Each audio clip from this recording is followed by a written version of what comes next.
So this is somehow also the possibility to question directly to our speakers, and they are really keen to answer all the questions you want to have answered in the auditorium. I mean, do we have questions already from online audience? I didn't see them yet. Do we have the questions from here? Everybody's happy. I don't see you really, so please just wave your hand if you want to have if you want to be answered. So Bernd, I mean, this is a huge journey. It's a really huge journey. I think, as you explained, we are in the beginning, not at the end, not in the middle, not in the first third. It's really like the first % of everything. So could you describe also how we can connect with the ideas of Johanna? How do you see the role of creative industries will play in the next coming years? Yeah, well, with the ideas of Johanna, it is, one of the 15 sectors in the creative industries, but at the same time, cultural heritage is not just a sector. I think it's really important to see that this is so much about identity, and it's, of course, built environment. I experienced in my work in the rural region also what happens if you take down industrial heritage, if you take it away. You not only take away the building, but also the work environment, the identity, why people were getting up and working every day. So within this innovation community, it would work in the following way, that you would question yourself, what kind of novel education, what kind of novel masters would we need in the field of cultural heritage? How do we have to train, for example, curators in the field of cultural heritage? How do we have to train communication and change it to be more citizen involved, to have cultural heritage opened, to citizen involvement? But it also might come up to the question, what kind of different policies on a local level do we need to support cultural heritage? In our action program, which you saw, the systems and the knowledge tank, we also support innovative policy making. So what kind of innovative regulation would you need to make it more easier to preserve cultural heritage? Maybe we could also change regulations of investing into cultural heritage so that more private capital is available to cultural heritage, because I'm pretty much convinced that many cities cannot finance by themselves the costs of renovating and keeping up cultural heritage, especially as we will see with the energy crisis, with the following social crisis. We will see a great crunch on public funding. So in the end, we hope to have a really holistic package of 4 or 5 activities from education, policy and regulation and investment in the field of cultural heritage. And if I would have a wish to Johanna, I would say, let's make a, cultural heritage innovation agenda for the next 2 years within this kick, where you really say, look, those are the programs, those are the needs, what do we do? And then we implement it. I mean, this is something I also wanted to ask Johanna, because it seems that it's very artificially put together, everything, in our sector. But how do you see the connections between heritage and the core sectors of the creative industries? I mean, it's obvious architecture, it's obvious maybe fashion, but how do you see the other sectors play hand in hand with the cultural heritage sector? I think there is a huge potential. It's not only the architects, it's also conservators, restorers, it's the people from the media, from the digitalization. We need to tell new stories, how to adapt to climate change. We need to, and this story can be told together with the new tools from the media, the films, volumetric film studios, and to engage with the people. And I think the potential, and this is why this EIT culture and creativity is really so innovative. The past creativity does not meet so often the current and future creativity. And I think this is something what we want to achieve in the EIT culture and creativity, to create the spaces where we can meet, where the conservators and heritage managers can meet the creatives of today to develop the measures, to develop the innovation, to do the upskilling, to train the people in the handcraft, the conservators, but also the creatives of today with the fashion and everything. I think we are, as you said, we are only at the beginning, and Bernd said it too. It is so inspiring when these different disciplines meet together, and then they see, oh, look, we can work together. It's not only the architects, it's the engineers, it's the scientists, everyone, and the citizens. They also have fantastic ideas what we can do, and then we make this transition happening. Yeah, sure. I mean, this is something I think we as creatives always experience. So creating new ideas is not it's a state we are in. It's somehow a condition. So sometimes you have to stop creative. Say, yes, it's okay. Please do it now. So I mean, this is not the problem to get new ideas. I mean, it's and you said it's about storytelling. So I think this is it's a very clever link we can make. So storytelling, that's really the core identity of the creative industries, but we need also evidence. I mean, Marcel, how do you see this interplay? Yes, that's true. We need evidence, not just quantitative, but qualitative too. But there is a little bit problem. It's very tricky to have it and to have a comparable data, even between regions, maybe. Yeah, when we are focusing on the CCIs. But this is one attempt of our agenda. I don't know how long it will take us to have a common understanding on methods of calculations or evidence and comparison. But we need to have something on which we are able to decide the next steps. We need to evaluate it if we are successful or not. Yeah.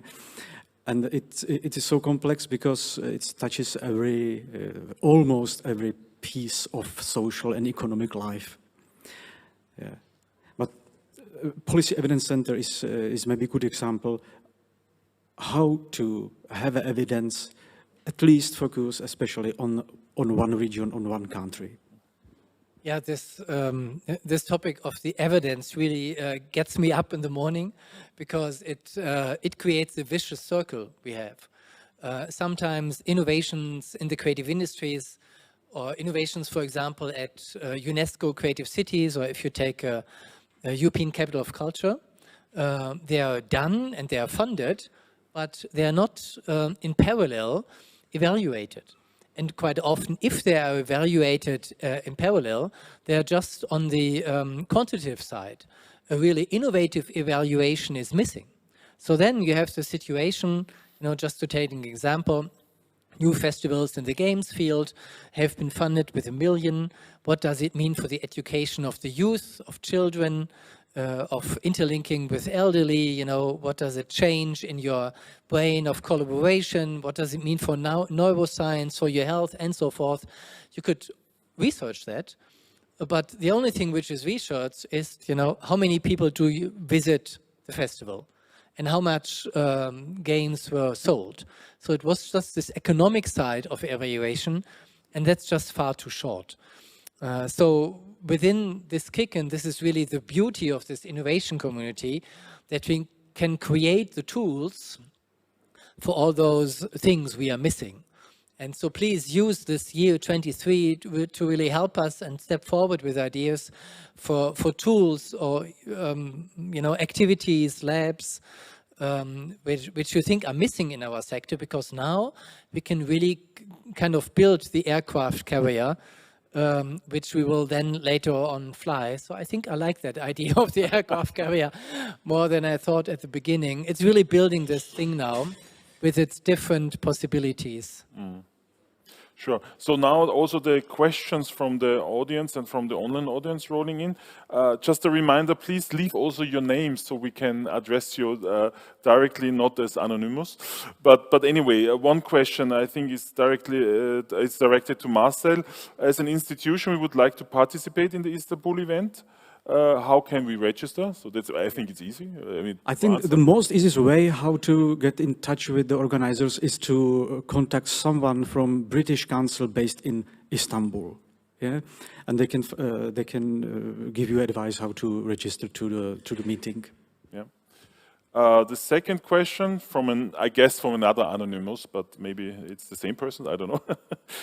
Hello, how all of you would like to break the silos between you and real audiences, creatives, as it feels thinkers think and all stays only between the closed doors. So I guess the question is how we break the silos, how we bring people together, how we bring legislation to the creatives. I mean, this is something, I mean, Bernd, basically you're working on, Marcel, you're working locally on it. Yes, I think one of the possible way how to break the barriers or the glass walls is to have a center, to have a physical place where the different people can meet and discuss.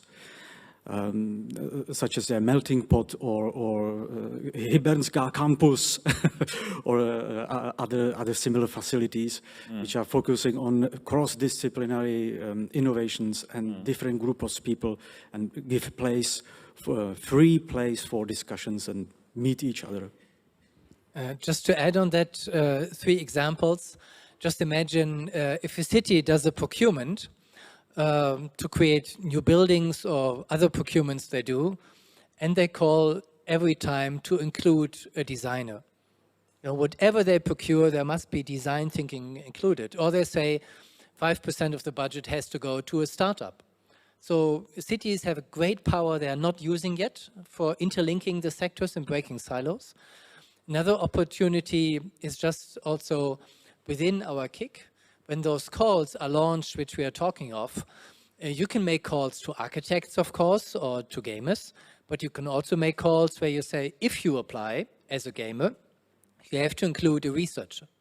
Or if you are a big research organization like Fraunhofer, we want you to apply with a single small SME, which are usually not working together.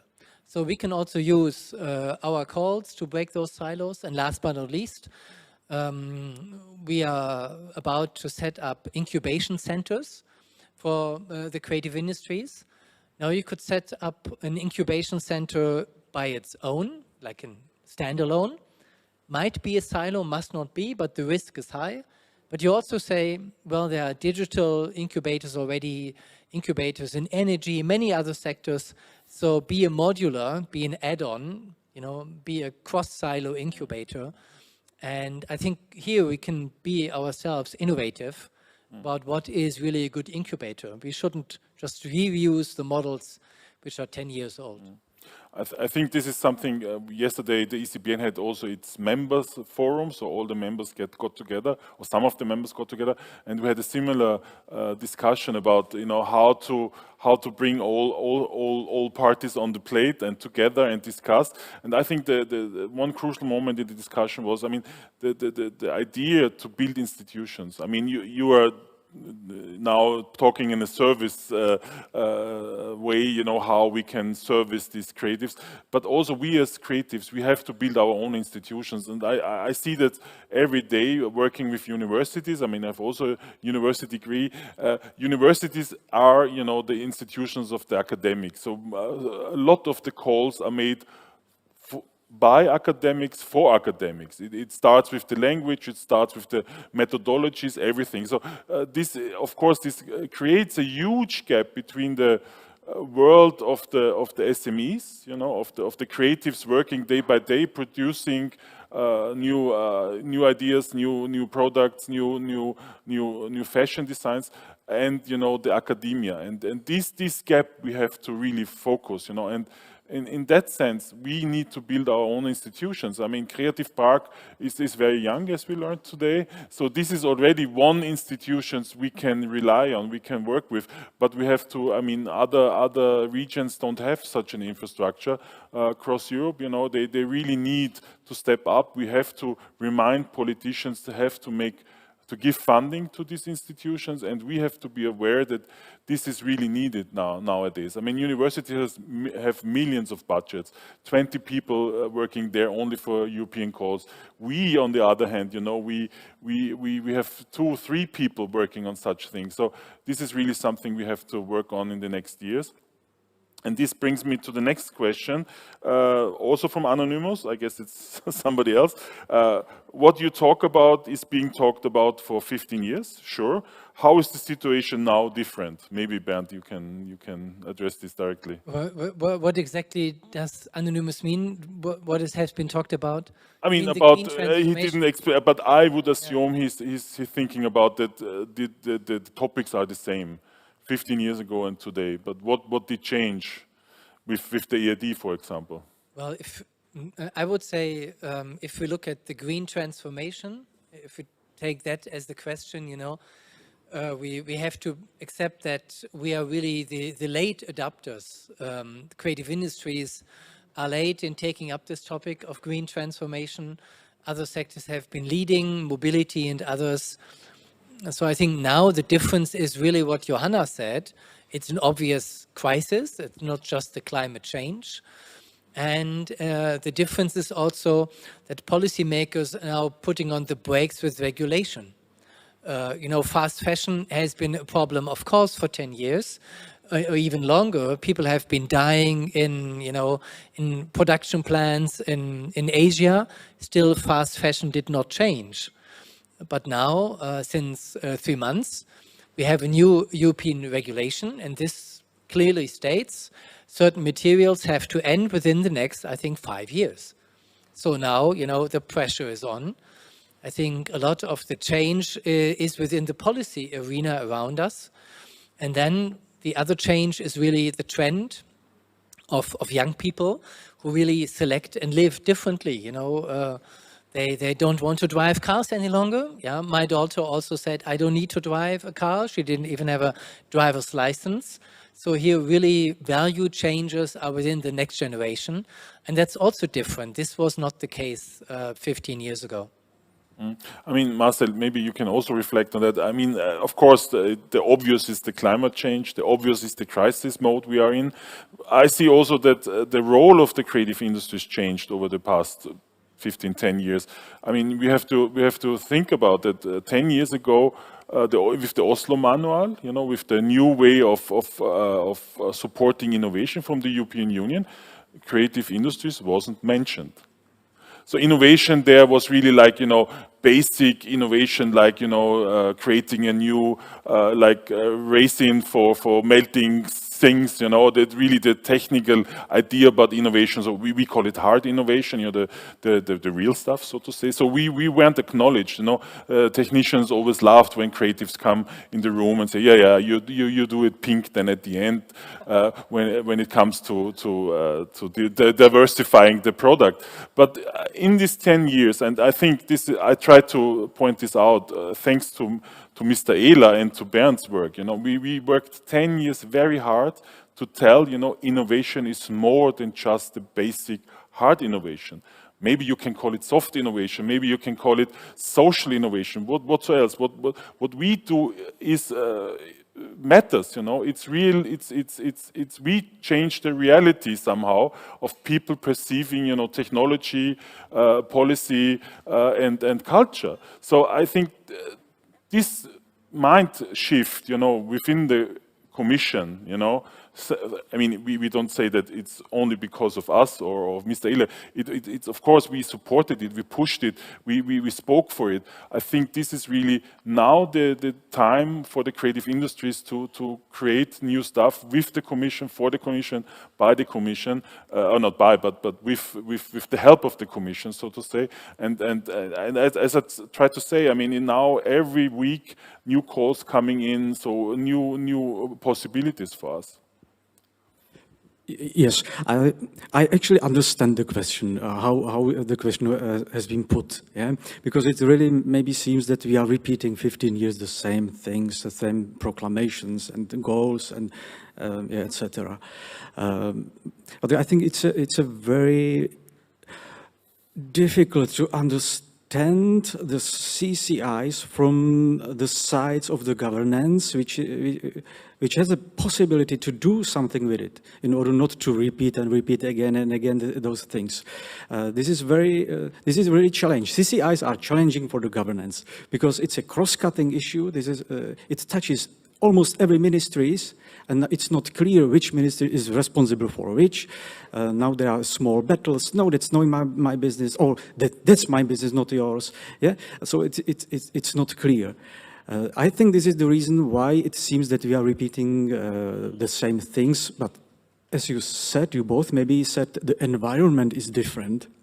Maybe the challenges are different and more concrete.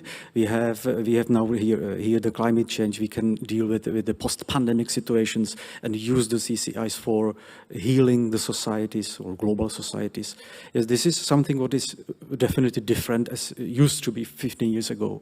Yeah, yeah, Marcel, you prompt me also to take up this observation. In fact, it often feels like you are repeating, the same record again and again, yeah? You have been telling this advocacy story, of course, often endlessly, sometimes tirelessly, so to speak. And in order to mainstream it beyond our own silo, also to mainstream it, this message, beyond the cultural policymakers into financial ministries and also the climate change story now, you have to really keep on going.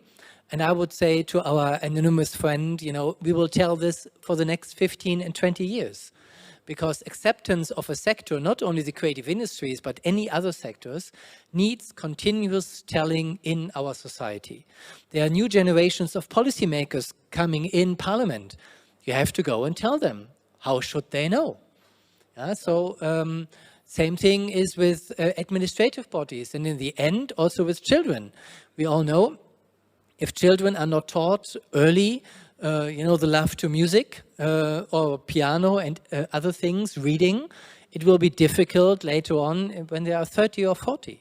So telling the story again, I think, is not a pain, it's really a privilege because we are, so free to do it. There are other societies where can you not do it. So I think I don't feel bothered by it, but I think now for me, for all of us, I think here, this kick is really the opportunity to have much more impact. We are not telling the story only, but we get relevant funds to really change things. And I think that's the difference now if we just go back 2 years. Yeah. There is really a new area breaking with this kind of toolbox we have now. No, Johanna, I tried to navigate the discussion towards you also. So how do you see it from your field of expertise? How did it change and how do you see it? I think it's not quite the same as it was in the past 15 years, as Bernd said. I think we are really here, we have a change in mindset, also on the political level, and especially on the European political level. And that we are having now this EIT, culture and creativity. And if you look only into the topics of the calls of the Horizon Europe research program, also into the work plan for culture, in the setting up of the cultural heritage expert group. Now, yesterday, there was a new report released about the cultural dimension of sustainability. I think on the European level, this mindset has already changed. And what we need now is what Bernd said. We need to inform also our local, our regional, national policy makers and our neighbors. We need to engage with the citizens. It is a time-consuming and hard work. I know this myself. But Europe really also in this, setting up this EIT culture and creativity, that again shows that in this field, culture, cultural heritage, creativity, Europe is the leader in the world. I have been just invited, the day before yesterday to a first meeting, online meeting with the US National Park Service, who are receiving $750 million from President Biden's climate package. They want to invest this 750 million euro into the cultural resources embedded in the national park of the United States. And they have invited me as chair of the OMC group to learn from Europe. Can you imagine? Other regions and continents want to learn from Europe in this field. I think this is a fantastic success. And to make it a real implementation success, it's us. Every one of us is called to be engaged, not only receiving and consuming. We must be active. And then we can make a change, and then we can make a tremendous impact. And as you see what's going on in the world, I think there is no other continent which is investing so much into culture, creativity, and cultural heritage as Europe is doing. And this is also what we need to tell in the global context. We must be proud what Europe has been achieving. And I can only say thank you to Europe, to the European Parliament, to the European Commission, to the European Council. It's a very good start. Yeah, no, you're totally right, Johanna. I see it also. I mean, this is a global competition, so to say, and challenge, of course. But you know, I think we in Europe can live and show a different way. You know, based on humanism, based on solidarity. I mean, when you look at America with a brutal capitalism, where people really deny climate change, where they think, you know, this will be over soon, everything. Then on the other side, we have China in another way of brutal authoritarian capitalism, so to say, and then we have Russia as a huge problem for Europe. I think we have to live and show that Europe is different, and this could be our biggest export to show how we can save the planet, so to say. We have one question, then maybe we can close the green and then go to the policy again. Being sustainable is costly.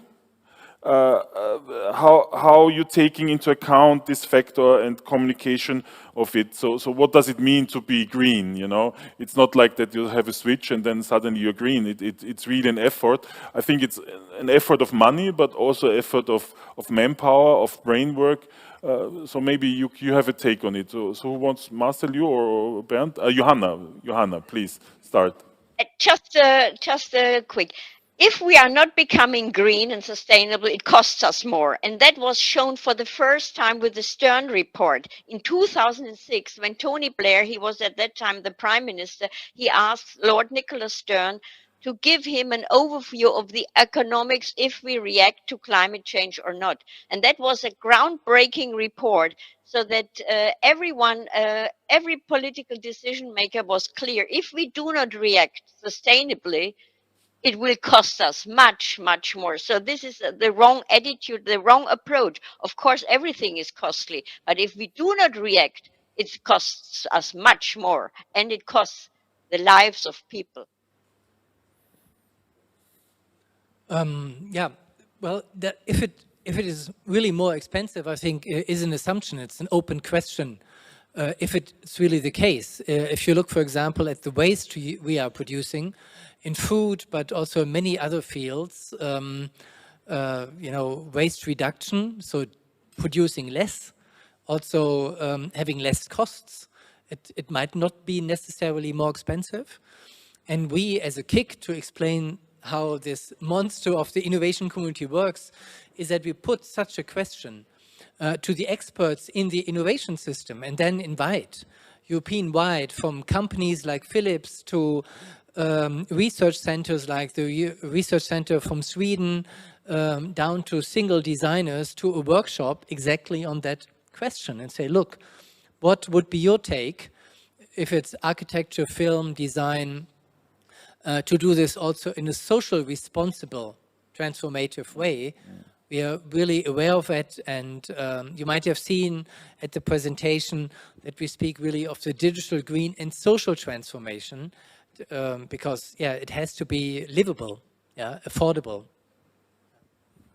Yes, I also think that the actions against the climate change has to pay off, and the people need to understand what does it mean? Where is the paying off, the changing behavior, buying biofood, etc., etc. So maybe it lies in a strategy how to communicate the change of behavior, the I don't know, new kind of buying foods or circular economy, reuse economy, etc. It is nowadays, it is more expensive than the not climate change friendly goods, but we need to understand, me also, we need to understand where is the paying off of the change of our behavior. Absolutely. Yeah. So please, I mean, what I see now also that people play around with our Q&As and they upvoting questions. So that's why it's maybe not in the right order. But so we can the question now with the most upvotes from Dobroslava is, who is the author of the visual identity of this event? I have to say humble, I'm the art director, but with the thank you. This was not the point, but also with the help of Lisa from ECBN, we developed this together then and brought it into practice, and then we handed it over to the team of the Creative Prague, and they somehow brought it also to a new level. So all the city lights, everything you see around here is then transformed into something much more. So thank you also to the Creative Prague team. I hope now the voting goes down again. So, but coming back to the kick, I think we have a lot of questions about the kick too. One is the kick. Do you envision mechanisms to reward innovative ideas and methods in lack of IP instruments? So, I mean, this is to put in context, of course, IP is very important, so intellectual property rights, but a lot of this in our sector doesn't have IP rights. You know, if you're an architect, you make one piece, you build it there, and then it's finished. You can't IP, a building. That's not working. So it's often copied in that sense, but are there other mechanisms? Well, first of all, I think we have to be innovative also about IP. We are working on ideas how to help to protect intellectual property better than before. If this is with blockchain or artificial intelligence, we have specialists in the consortium who have been working on this for many years, from Fraunhofer to Industry Commons Foundation. So this will be one field of action for the coming years.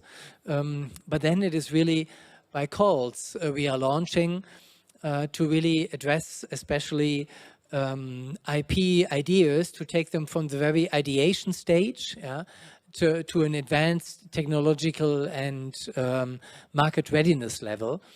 And this is also an entry point for small SMEs. We will reserve certain budget frames, earmark budgets also for smaller companies, so that they are not competing in the calls to the usual suspects and big corporates, which are of course more used to those kinds of applications. So we will take care to take in especially those smaller players. And this fits perfectly into the next question, also from Anonymous. How will EIC reach out to small CCI companies who don't always have the workforce and knowledge and finances to set up collaborations? Yeah. Well, there are different tools we are developing. One is, first of all, next year we have in our service centers, those co-location centers, open meetings, what we call engagement forums, to also listen exactly to those players and to say, what do you need? What is really helping you to build a collaboration? So this is one really learning from our side. We want to be a learning organization. To answer this question, what a small player needs will be maybe different next year than in 3 or 4 years. So there is no static answer. It has to be a roadmap to keep up with it. And for this, we will create this digital participation platform.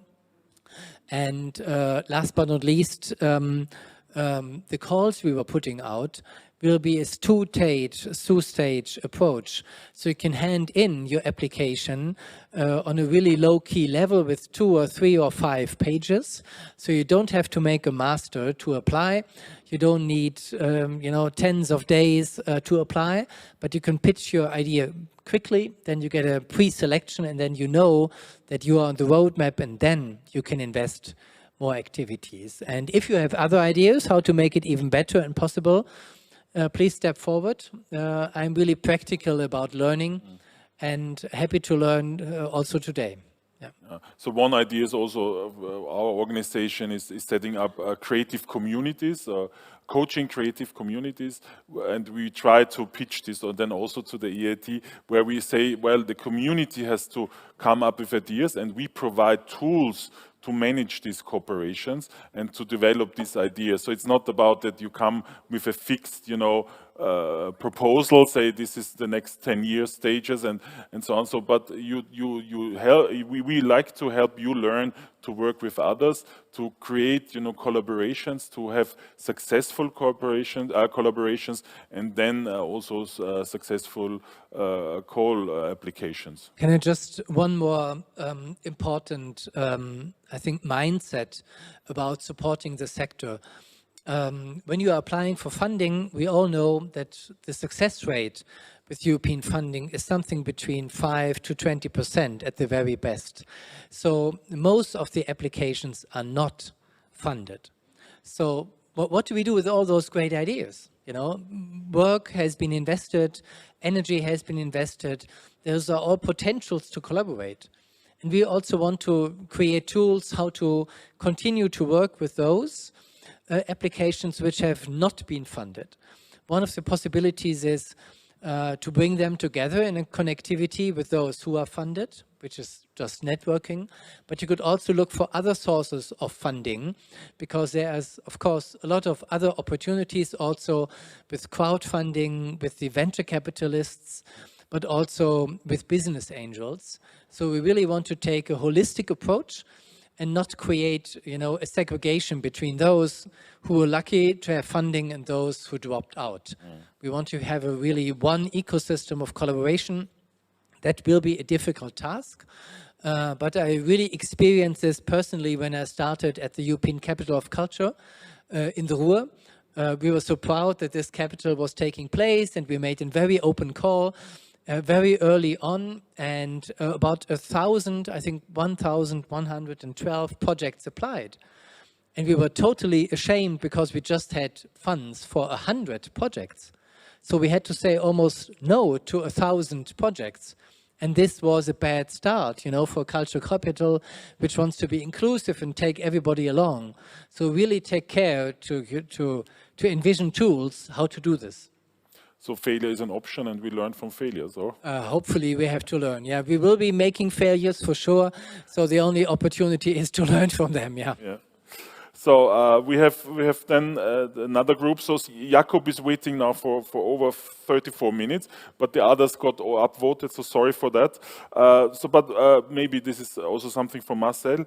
What is the single most important piece of legislation supporting CCIs to be implemented on the national level in the coming years? What do you see? And the single most important, I think. I would go back to the governance structure, the way how the society is governed. I think the CCIs are so cross-cutting subject that it is very difficult not to destroy or make it to pieces. And we need one way how to implement the CCIs. So I would change legislations which will create some new kind of, ministries focusing on cross-cutting issues, on layers throughout all other gestions of other ministries. Yeah, no, this is really, this is the core element, that it's not a single issue. It's really, it affects so many different parts of life and parts of policies. I totally agree with that. I mean, one thing I would say, you know, it's of course Creative Prague has to get more funding in that sense. But what I notice now, have a conversation with representative of the Czech Republic for the last years, is also to unify the measuring and the counting. So this was the most pressing question always. How do you do it in other European countries? How do you do it in Austria? Because that's my field of experience, and I see there is a need that you in the Czech Republic at least you're not really sure about the size of the creative industries, the sector, you know. So this is something I would recommend, that you get an idea, a better idea about the numbers and figures, or. Yes, definitely true. This is maybe the next, not so difficult as the first one, but the next step where to change legislation is in a statistic system or evidence-based policy making. Just to add on that question, if you look at public budgets, how they are built, some of the expenditures are framed as so-called mandatory spending, and the others are framed as voluntary spending. Spending on streets, on schools, on schwimmbäder, on pools, yeah. You know, a lot of these funds on building streets, those are mandatory. And cultural spending is usually in the field of the voluntary spending. So when budgets are crunched and budgets has to be cut, usually governments, if local or nationally, start with a voluntary because it's so easy to cut.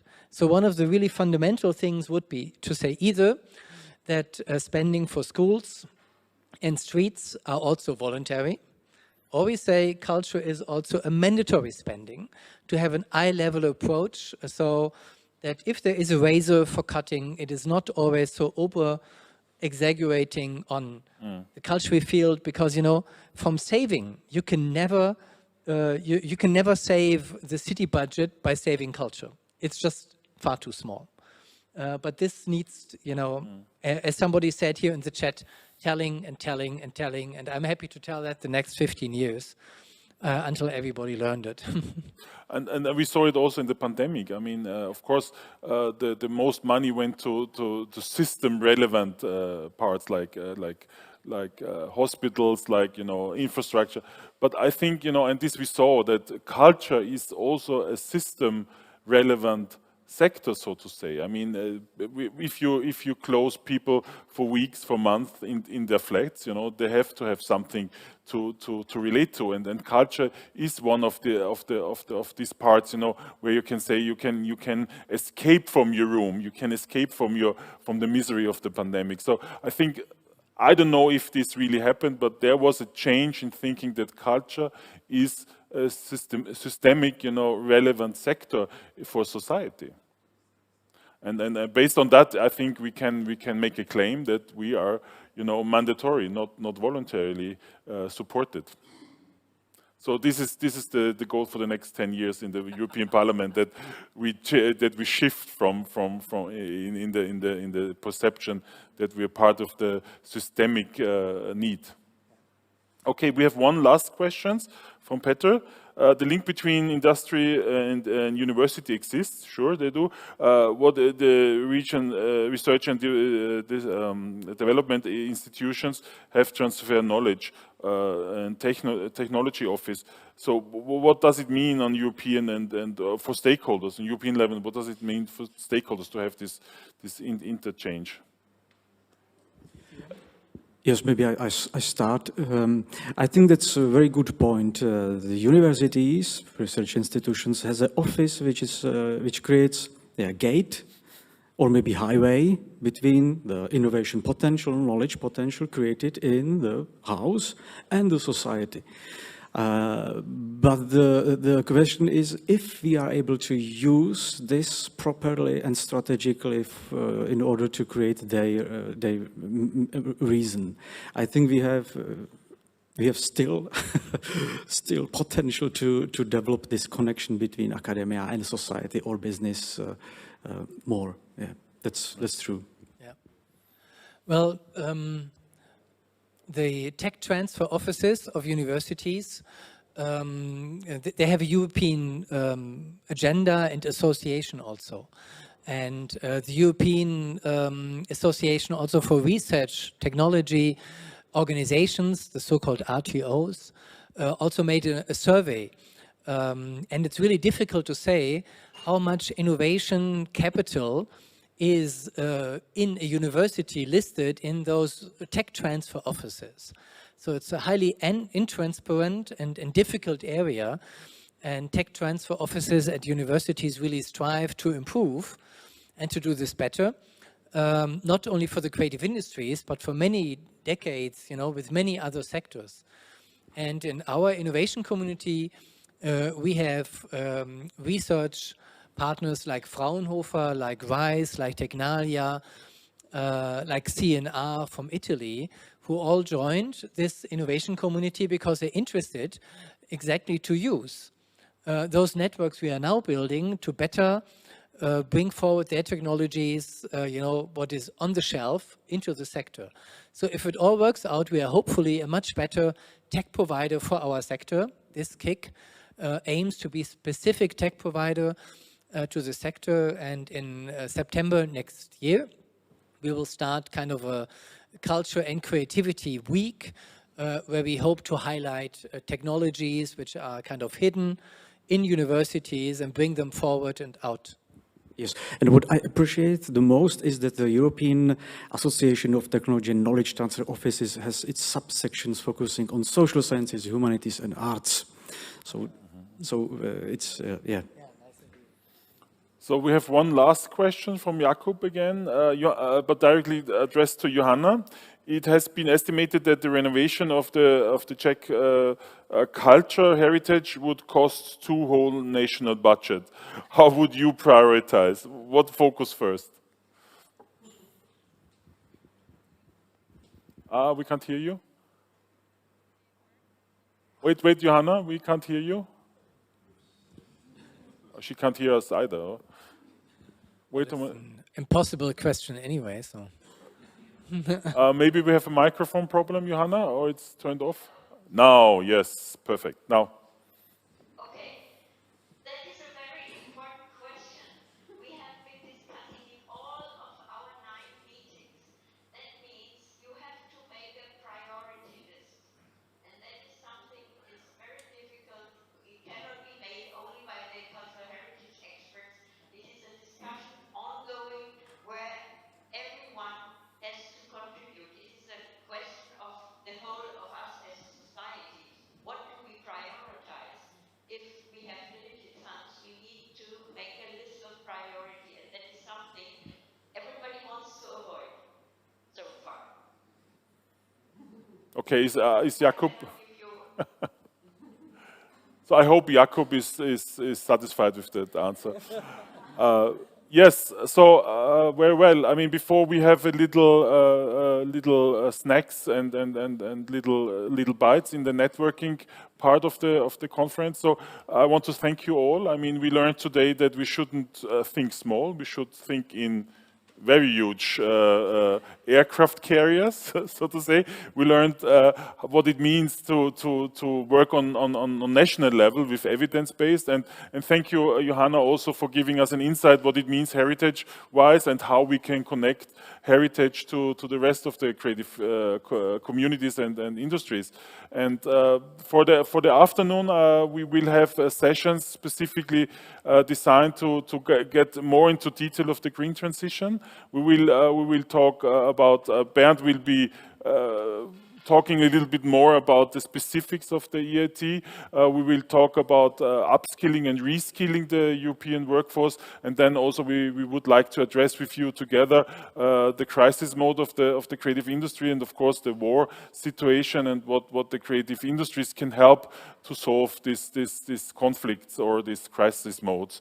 And then in the very late afternoon, we will have a presentation of master and PhD students students, where we try to connect also the research more to what we are doing. So thank you very much. Thank you for your contributions. Thank you also to the ministry and to the councillor. Thank you to Johanna and Mr. Ehler to giving us the policy talk, so to say, and thank you two to give us your insights. Thank you.